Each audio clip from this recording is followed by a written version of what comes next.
Peter Madsen adalah seorang pengusaha Denmark dan penemu amatir yang telah berhasil membuat beberapa roket dan kapal selam secara independen. Selama bertahun-tahun, ia menjadi semacam pseudo-insinyur dan selebriti kecil di negara Denmark. Dia memiliki julukan Rocket Madsen dari masyarakat Denmark.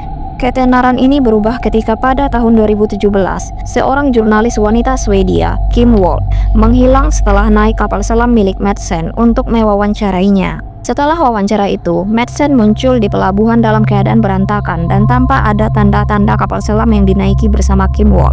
Dan ketika ditanya mengenai Kim Wall, awalnya dia mengatakan kalau dia tidak tahu di mana Kim Wall sekarang.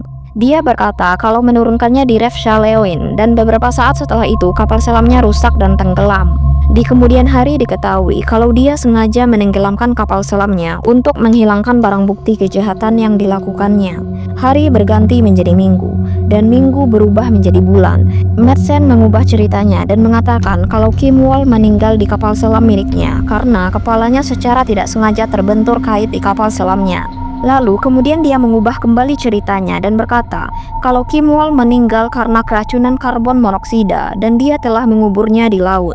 Penyidik kemudian mulai secara intensif mencari tubuh Kim Wall di laut dan kemudian berhasil menemukan bagian-bagian tubuhnya yang sudah dalam keadaan termutilasi di dasar laut. Madsen mengatakan kalau dia harus memutilasi tubuh Kim karena alasan praktis agar lebih mudah untuk menguburnya di laut. Tetapi setelah ahli forensik memeriksa tubuh Kim Wall, mereka menemukan banyak bekas luka, termasuk luka pada alat kelamin, yang mana bertentangan dengan kisah kematian Kim Wall yang diceritakan oleh Madsen.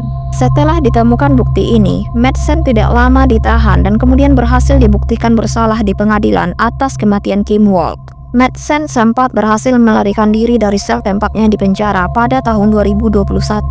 Namun secara cepat ditemukan kembali oleh otoritas setempat dan mendapatkan hukuman tambahan atas upayanya untuk kabur dari penjara. Sampai saat ini, Madsen masih meringkuk di penjara untuk menjalani hukuman seumur hidup yang diterimanya dan sekaligus menjadi contoh mengerikan bagaimana orang yang banyak disenangi dan dihormati orang ternyata merupakan seorang psikopat yang tanpa segan menghabisi nyawa orang lain.